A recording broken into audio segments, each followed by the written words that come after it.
Today we're going to talk about common email mistakes that your church can be making and how to fix them. Are you ready? Because it's time. You're listening to the Church Digital Sidekick Podcast, part of the TCD Podcast Network. Hey heroes, my name is Tom Pounder and this is the Church Digital Sidekick Podcast. This is the podcast where I bring on ministry leaders and we talk about how you can do ministry more effectively in this very digital and online world. And today my friend Mark McDonald is back, and Mark is known for being known for something, and I've got all his links on the show notes, so you want to make sure you connect with him on that. But today we talk about a blog post that he wrote about common mistakes that churches make when they make emails and how to fix that. And we talk about 3 specifically, and then the other 2 you can go and read on his blog post. But it's really encouraging because email is still a vital tool to get information out to your congregation or your church in some way. So what's the best way to do that? That's what we're going to talk about. But before we do that, I have a special announcement from Jeff Reed. Jeff's going to share with you this great opportunity for you and your church right now.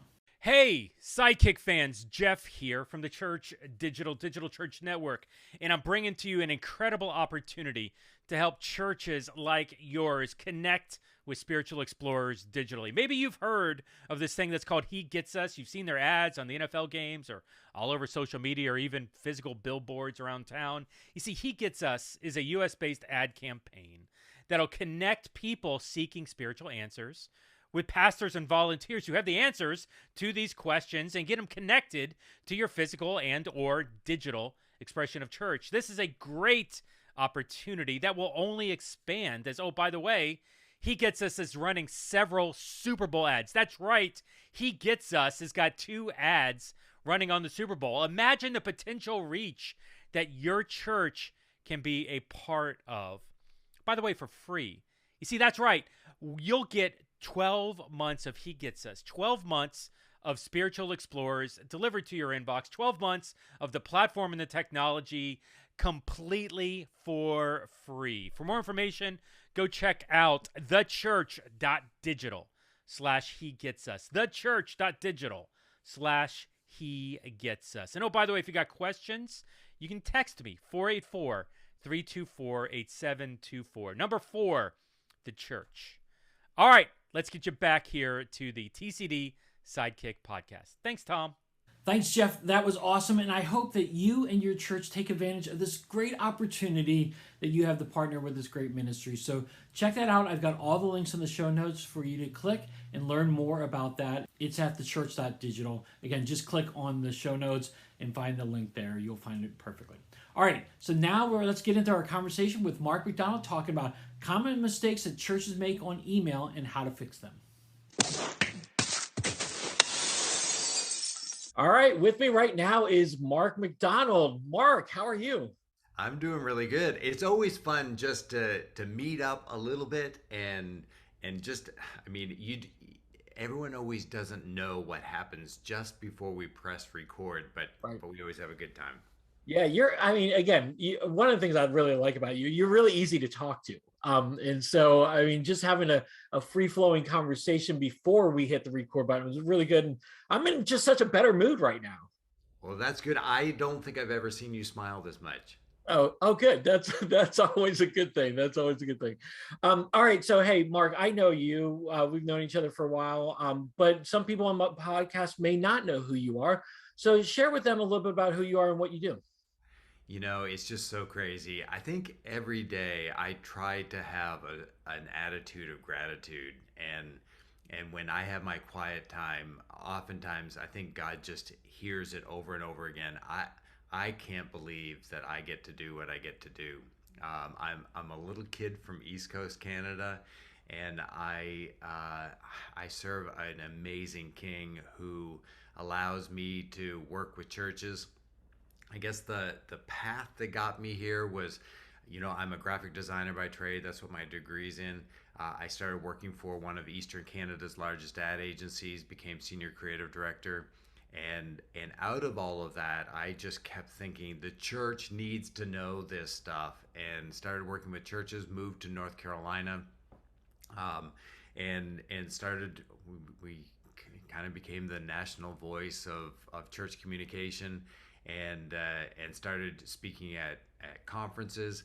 Out of that, I started writing articles, written over 800 magazine articles, and then I wrote a book called Be Known for Something, and it became an Amazon bestseller. And from that, started working with Florida Baptist Convention. They moved me to Jacksonville, Florida, and I love Florida.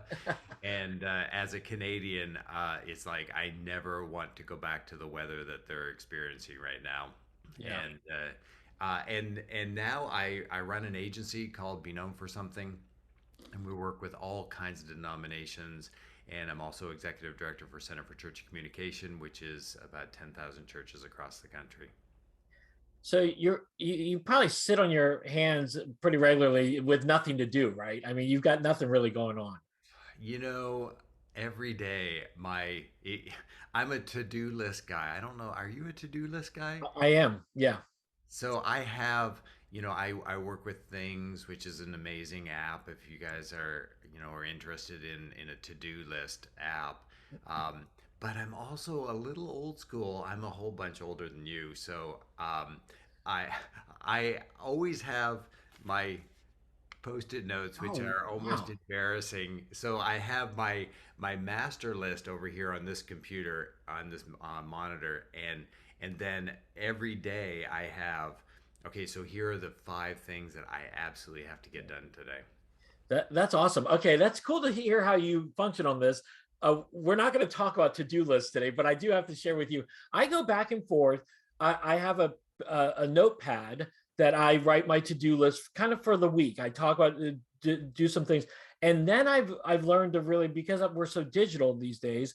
I've set up reminders on my iPhone that kind of go over all my platforms. With the Mac and the iPad, that just set up key reminders for key days so that I don't, if I miss my notepad for some reason, I'll still have some kind of reoccurring things that I need to be focused on and not lose sight of. So that's really cool to see how you do. I love the post-it notes. I have one post-it note in front of me every day, and it has the things that I have to get done. And there is a euphoria when I get to check off a post-it note. Yeah. And it doesn't have that same feel. Like they need to gamify my digital list so that when I click off something, like fireworks need to shoot across my Yes. screen. Yes. I'm all in it for the gratification. Like there just needs to be something that says you're the greatest person ever. Yes. Yes. No, and I like that idea. Maybe you should create that app. Yeah, no. Okay.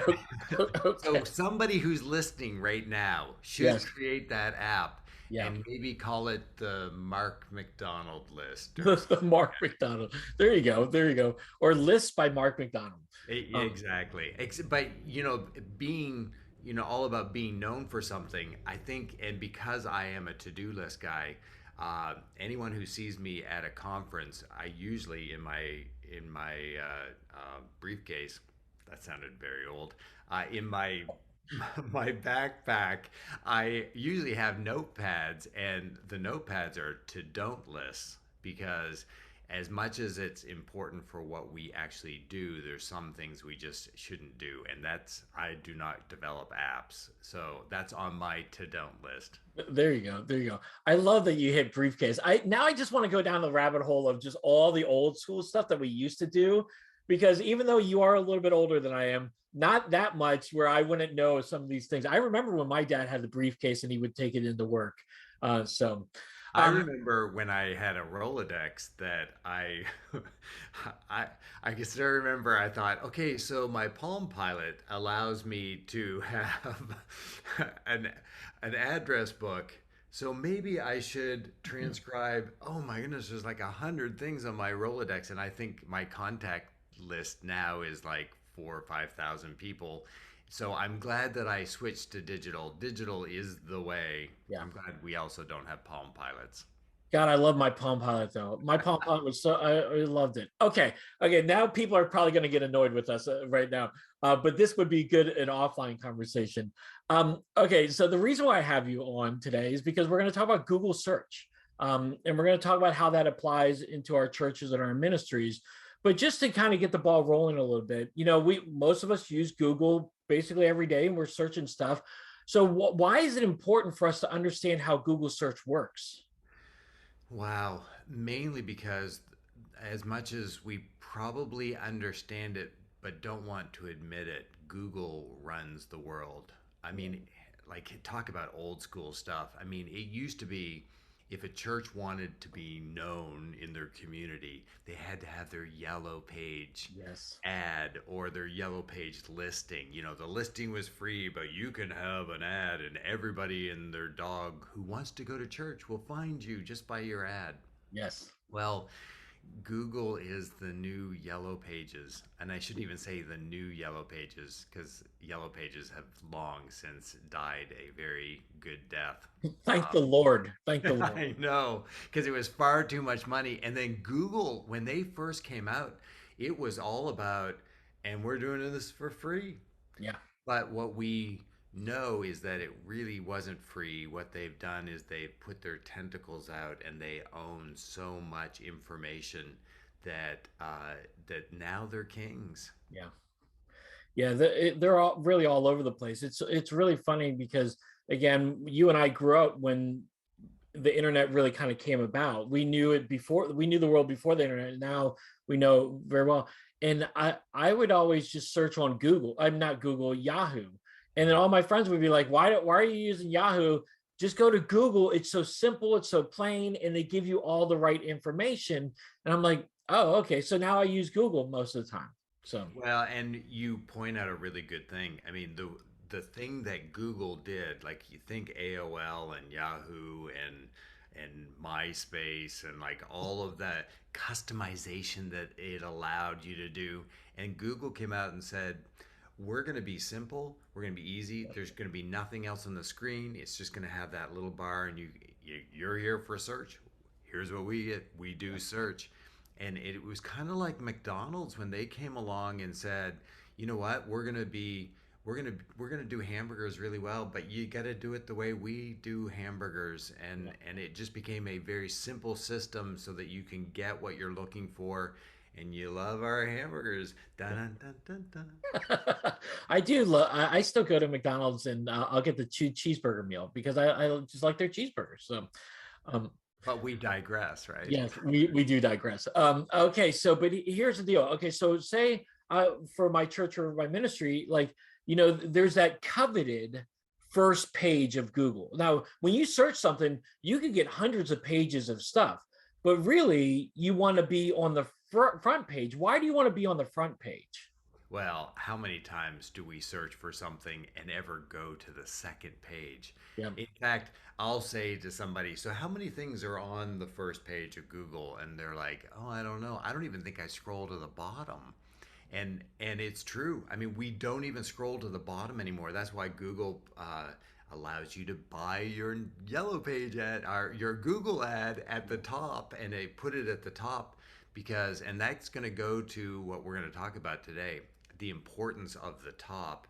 And so Google knows whatever's on top or whatever's on the first page is so much more important than anything else. So that is the coveted spot. You want to, when someone Googles for you, you need to master Google, and that's what we're going to talk about today. Mastering Google to the point that you get served on that first page.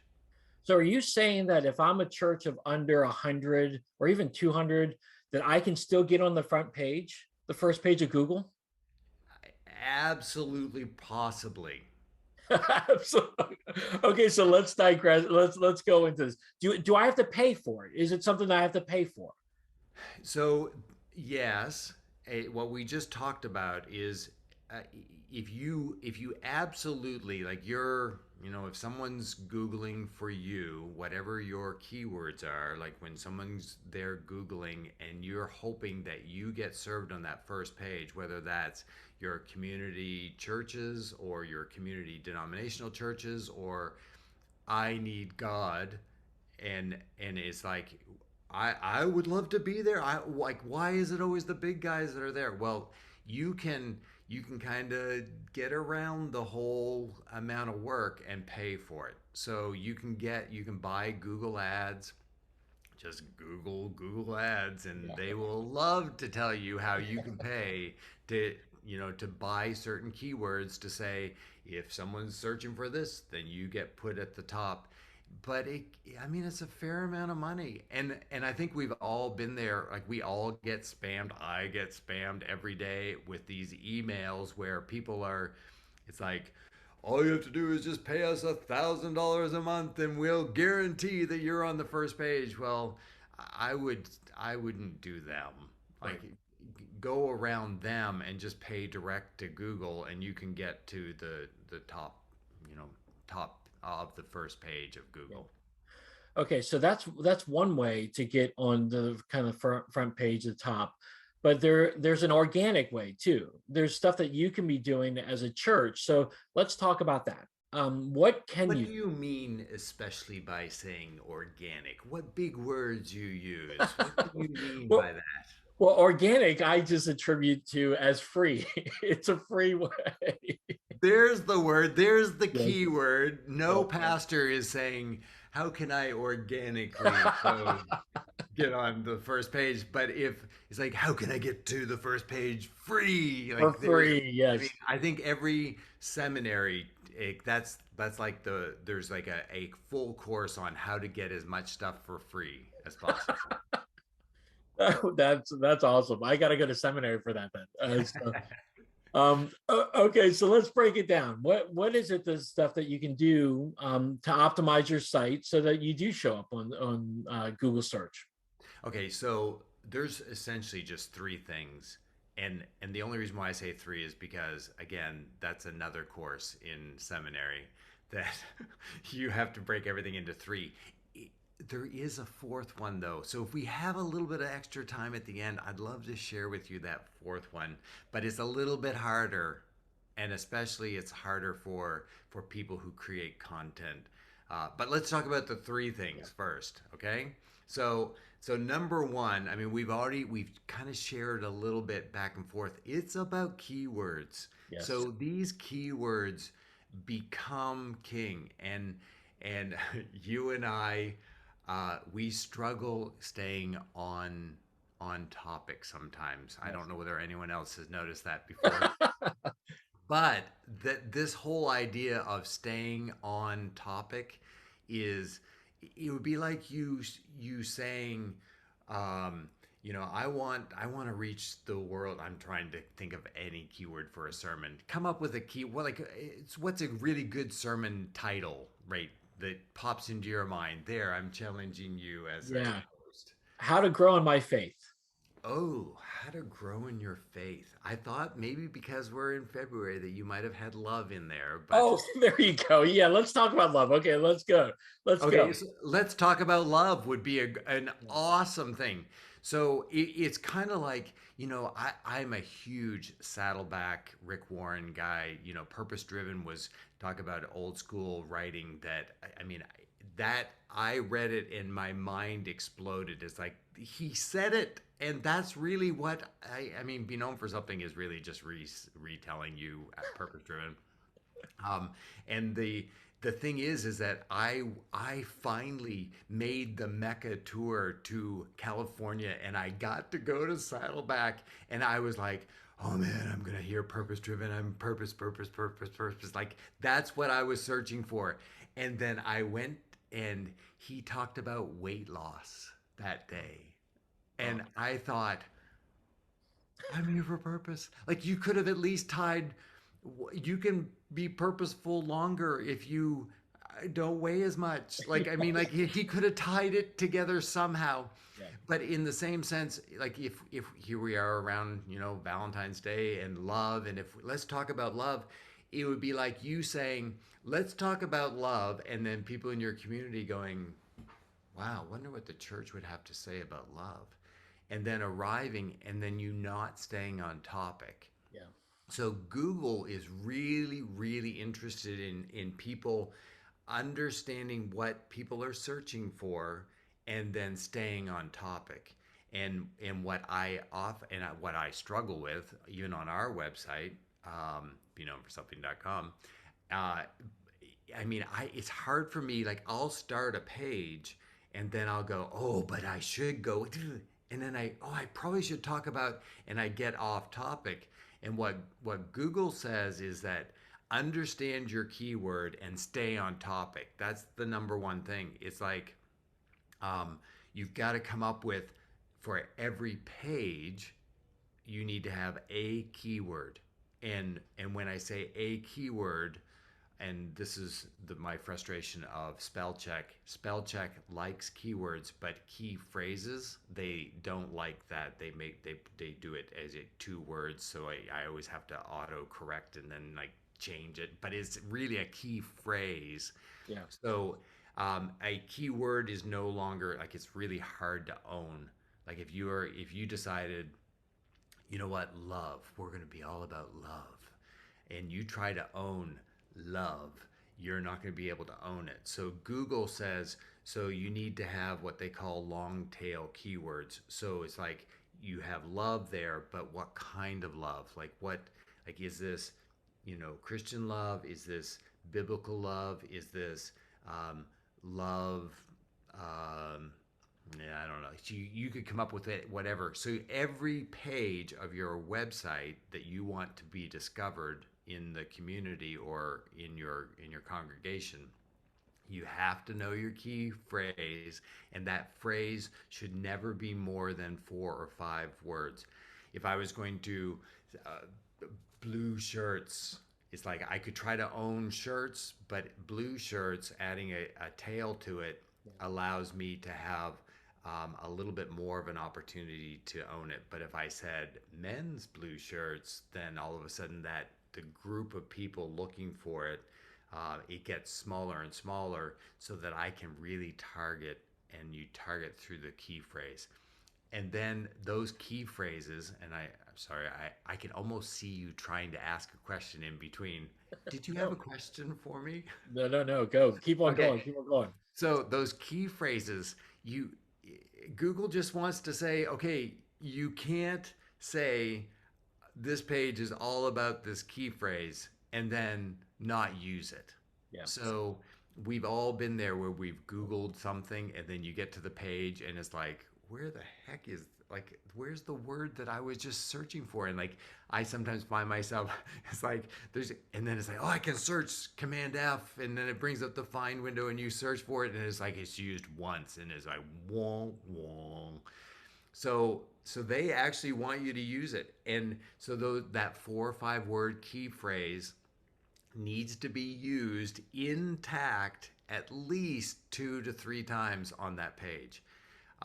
And therein lies half the battle, is that it's got to be used in such a way so that it feels natural and it doesn't feel like you're just repeating it over and over and over again. But people who create sermons know how to do that, and they do it really well. Well, and one of the things I think about when as you're talking about key phrases, if someone doesn't know what we're talking about, like how do we make sure that it gets lined up and everything like that?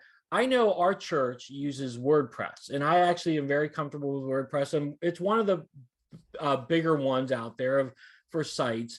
And you can download a plugin called Yoast SEO, which will allow you to type in your key word or key phrase, and then it will check for you. So you don't have to worry about it. And then they'll tell you before you publish the page whether or not it's a good thing or not.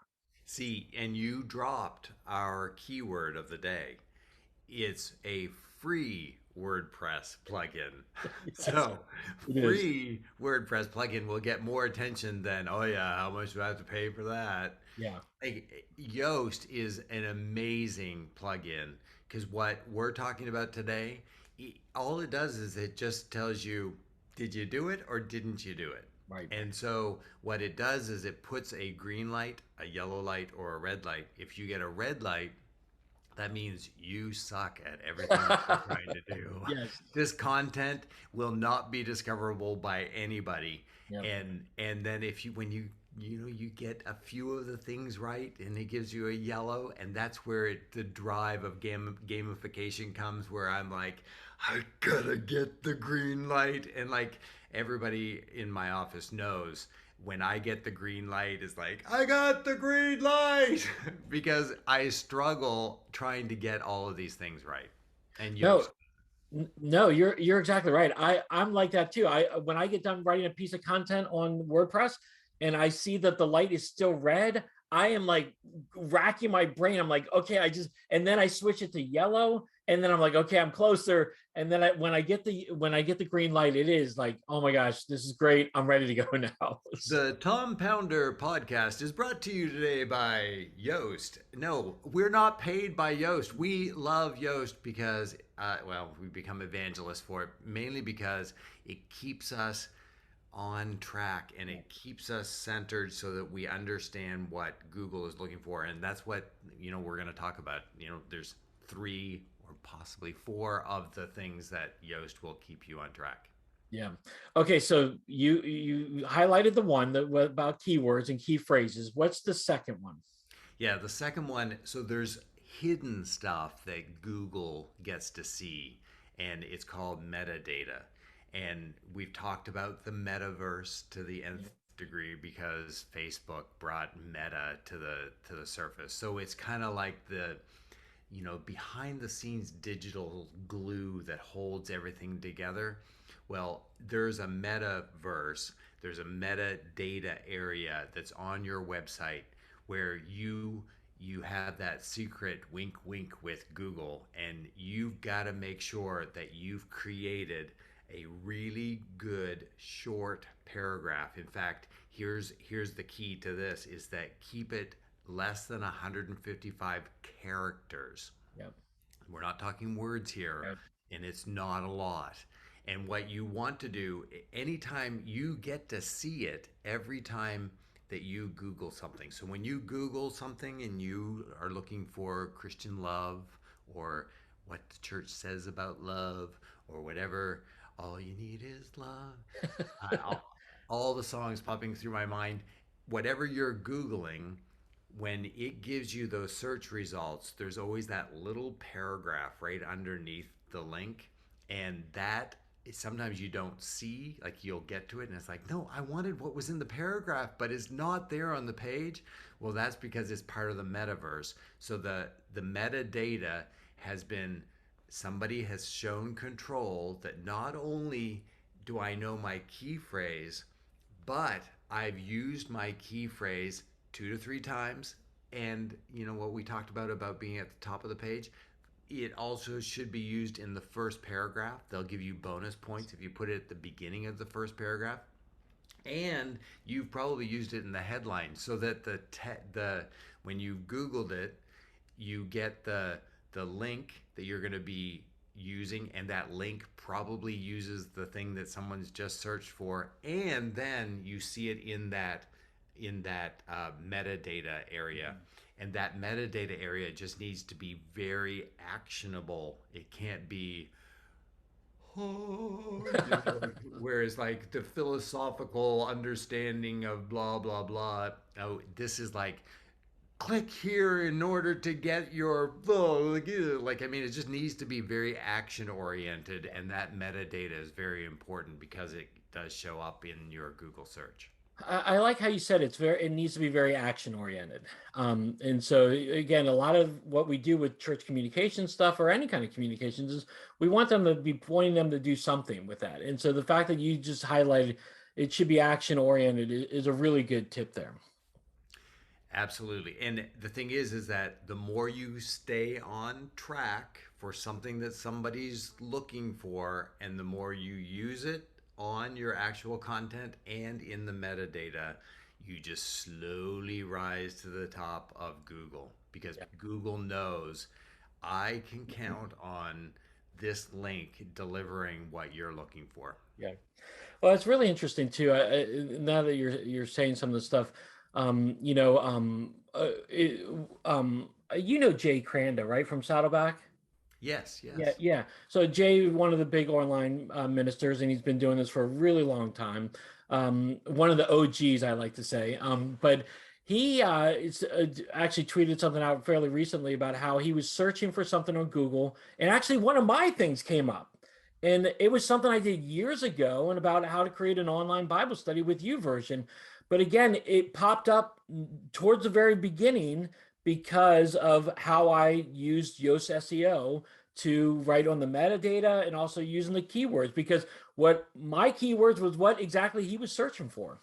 And oh my goodness, so that's like the fifth thing. So this is like a really bonus. But the fifth thing is longevity. So the more it's there and the dates say that it's been there for quite some time, that gives you a little bit more power to rise to the top. So if you're just starting this, do not lose hope, my fellow brethren and sisterin.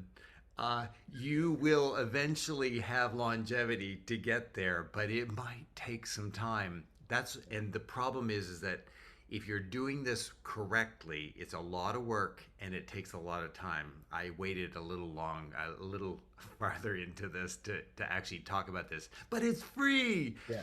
Um, and the thing is that um, you just have to work hard at it, stay on topic, stay on key phrase, and then allow it to just chill there. And if it's a keyword that people are looking for on a regular basis, and you've had content up there for a while, uh, Google knows that it's going to be deliverable, and you'll just slowly make your way to the top. Yeah, I think it's awesome. Okay, so you've given us some really good tips so far.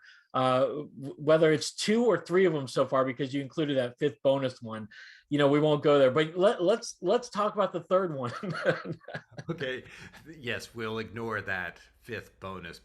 Yeah. So the third one is just play nice with the internet.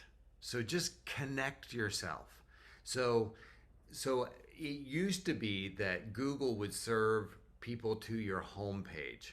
Mhm. And then what they found out was that people don't want to take the time to figure out how to get from the homepage to the right content. So Google went, oh yeah, that's stupid. Why would we create keywords for a whole website when it's really the individual page? So that's why every individual page needs to have its own unique key phrase. So then when people are looking for information, they go to that direct to that inside page. Oftentimes people don't even get to the home page unless they want to back out of it. It's like, this is really good content, so I need to go to the back to the home page. But most people don't do that anymore. So what they want you to do is, okay, so if you are really good at what you do, you should lead them around your web page or website by using links. And those links need, I'm amazed at how many, I'm working with a church right now. I called up their website yesterday. We walked through it and I said, so this page has no links on it. And they're like, yeah, well, we pretty much say it all. And it's like, really? So everything that anyone would ever need to know is right here. Or since you know your content so well, lead them to another place. It would be like somebody knocking on the front door of your church. You unlock the door, you say, yes, can I help you? And they say, yes, I'm thinking about bringing my kids here. So you go, okay, do not look at anything else while we walk through the church. I'm going to show you the kids ministry. No, don't look over there. Okay, so we're in the kids ministry. Here's the kids ministry. And then we just stand there. Like we all know, it's like, okay, well, if they're a parent, they might need some help. What about our adult ministries? Did you know you can come to a church service? Did you know you? So it's like, you know everything that's going on, or you should, Mhm. and you need to link to some of those other things. So those are called internal links, and you want to have on every page 2 to 3 internal links. And Yeah. then because you're a really, really good internet dweller, you probably want to have one external link on every page. What again? Just highlight real quick for me. What's an internal link and what's an external link? Yeah, internal link is connect with other content that's on your URL, like on your website in your domain. So, you know, I'm the king of my domain. I understand everything that's in my website. So you're probably thinking, if you're talking about kids, you probably want to know about our security. Here's a link to our security. Yeah. Don't put it all on your page because then you get too much content on your page. Instead, you want to link to other things internally within Yep. your URL, but you also want to have one external link if at all possible. Yeah, no, that's awesome. And again, as you're explaining this stuff, it makes me think about like Facebook. Facebook wants you to stay on their site. Once you're on their site, they want you to stay. So, if you upload a video on Facebook to YouTube, Facebook's not going to promote that so much. But if you upload that natively to Facebook, they're going to love it, and they're going to, because it keeps them on their site. And again, like what you're explaining, you want to keep them on your site because they may not go back to the homepage and discover things. So again, if it's something about children's ministry, have that thing about security or student ministry, because maybe they have a teenager that is in student ministry. You want to keep them going in that thing, and I think that's really important to highlight, because again, the more they can learn about your church, the more comfortable they're going to feel about your church, more likely they're going to come and visit your church. Well, and we've all been there. We Google something, Google delivers you to that page that you're looking for, and then you get lost in the website. It's like, oftentimes I'll find myself saying, "What was I here for again?" Yes, yes, Like yeah. Amazon is one of those things. Like I'll Google Amazon, I need a new bathroom fan right now. So I was looking for bathroom fans. I ended up buying toothpaste dispensers. And it was like, wow, there, I got oh man, I didn't even order my bathroom fan. Like, I mean, it's so crazy. And that's what Google, they know a good website, you'll get lost in the website because if you're really good at this key phrase, you're probably good at other key phrases, and then it will attract the same audience for various needs. Yeah, I think that's awesome. That's great. You've given some great tips here. Now I'm very curious about this fourth one that you were kind of teasing early on. What is this fourth one that you can share with us on? Okay, so really quick, you need to use signal words and Wait, what? signal words. Signal, signal words. I am awful at signal words. I have not used one signal. Well, I kind of used a signal word during our podcast, but pastors are really good at signal words. When it's like, so today, initially, we need to discuss. So, initially is a signal word. What it says is, I'm setting up a framework for understanding all of this content. So initially or foundationally, or the first thing that we need to do, our 1, 2, and 3, and 4 bonus and 5 bonus, like all of that stuff are signal words. Okay. So along the way, if you say, so secondly, thirdly, fourthly, and every pastor loves this, so finally, Yes, or or in conclusion, what that means is that we're about a third of the way through the service. Uh, that's right. That is right. but what it says to Google is, if I scan a page and I see signal words, it means that you know how to lay out content so that someone can take that scannability and quickly be able to not read all the content but get it as fast as possible.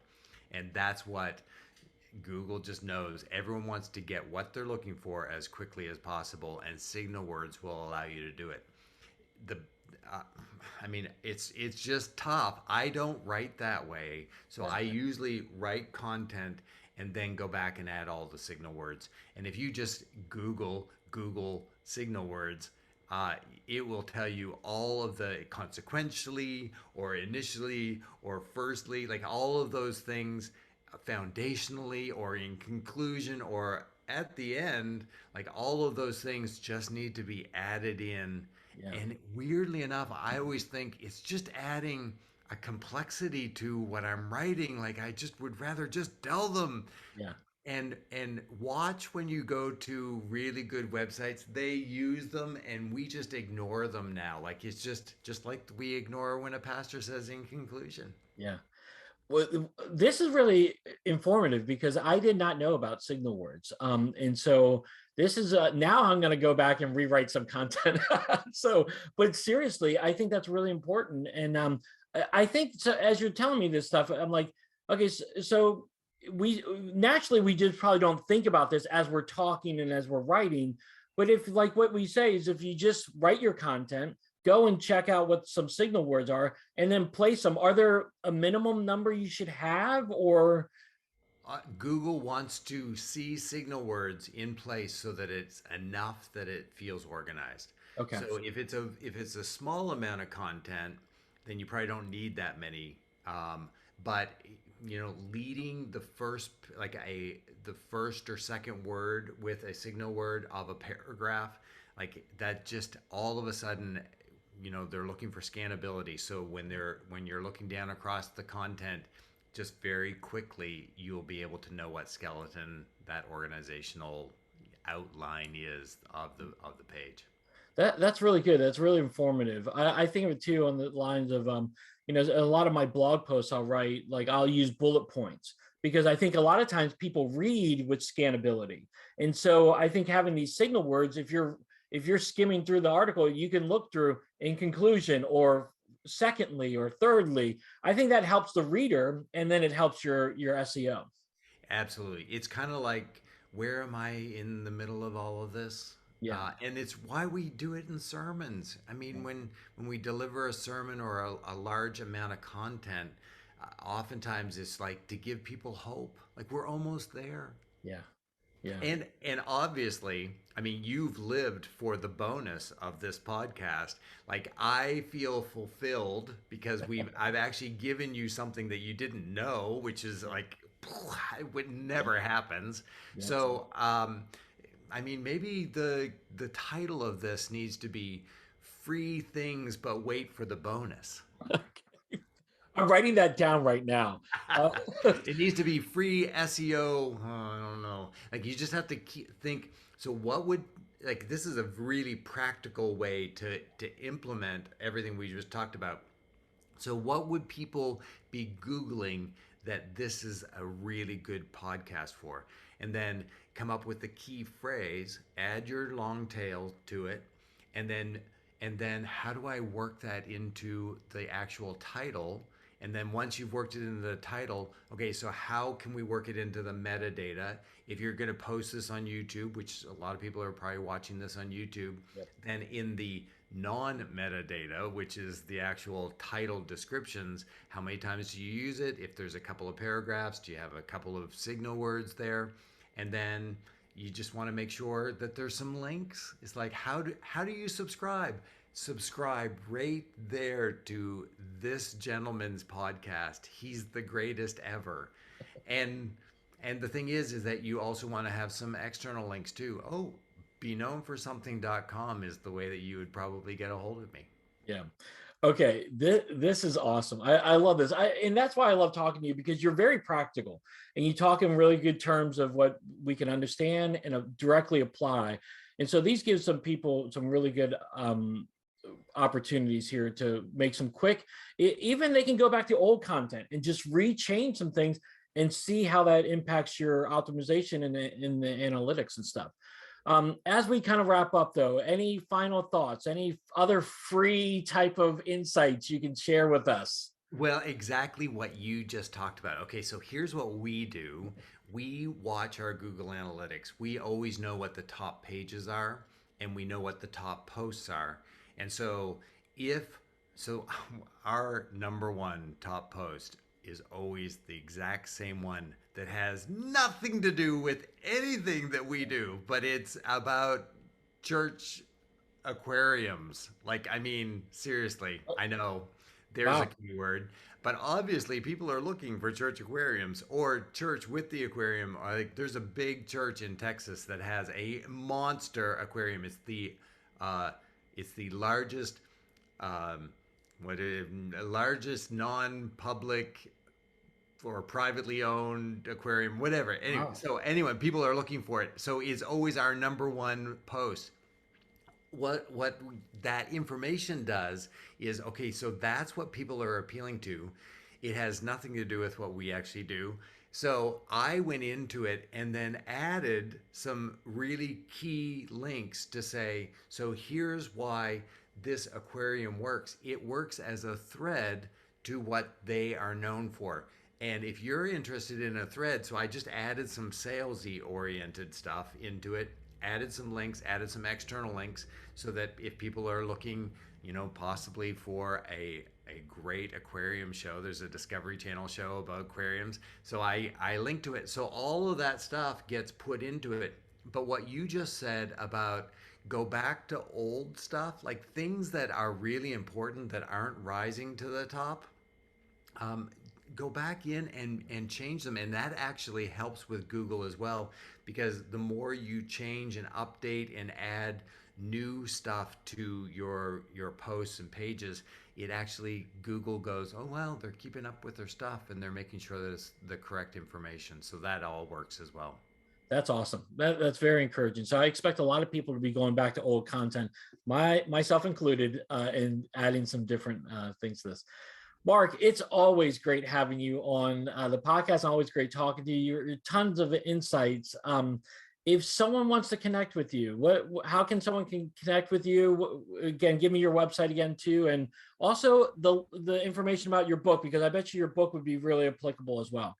Well, I mean, it is on Amazon. You can get it there. If you're thinking about reading through this book, because it has like a workbook section at the end, it's like, before you go to the next chapter, make sure you understand this for your church. I mean, if you want to go to beknownbook.com, you can actually get some packages. So it's like if you want to order several at a time, you'll get a break in the price, and Amazon does not offer that. But also Be Known for Something, beknownforsomething.com, and you click on the book tab, it'll take you to the same place. And then if you're looking for me, you can either look for Mark MacDonald with an MAC in there, or look for Mark Mac 1023, and I'm on virtually all the social media platforms. I really would love to talk to you and help you in whatever your church is going through on the communication side. There's a lot of know-it-alls out there in the communication side, and Mark knows a lot, but he's a very humble man and a very great person to talk to. So I would highly recommend, if you're looking for someone to connect with Mark immediately. Again, he's on Twitter all the time because I'm on Twitter and I see him posting stuff. So connect with him there. I'll have all his links on the show notes, so make sure you take a next step and really connect with him today. Mark, as always, it's great talking to you. So thanks so much for being on the podcast. Thanks for having me, Tom. All right. So what did you think of the conversation? What did you think about what Mark had to share? What are some things that you learned about email and how you can improve it in your congregation, in your church or ministry setting? I would love for you to continue this conversation online. You can either hit me up by putting a comment on the comment section. You can email me, tom@thechurch.digital, or you can get on Twitter. You can talk to both Mark and I. My Twitter handle is @TAPounder.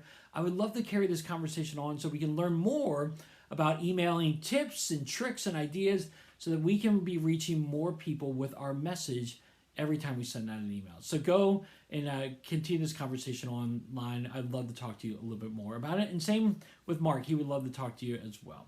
All right, heroes. Well, that wraps it up for another episode of the Church Digital Sidekick Podcast. Thanks so much for being with me today. As always, if you enjoyed the podcast, definitely subscribe to it. It's on YouTube, it's on Apple, it's on Google, it's on all the other platforms where you get your podcast. So subscribe to it there. It's even in the show notes. You can just click on it and subscribe. And we'd love for you to get these every time we send out a new podcast. All right, heroes. Well, I hope you have a great rest of your day, a great rest of your week. And until next time, have a great one.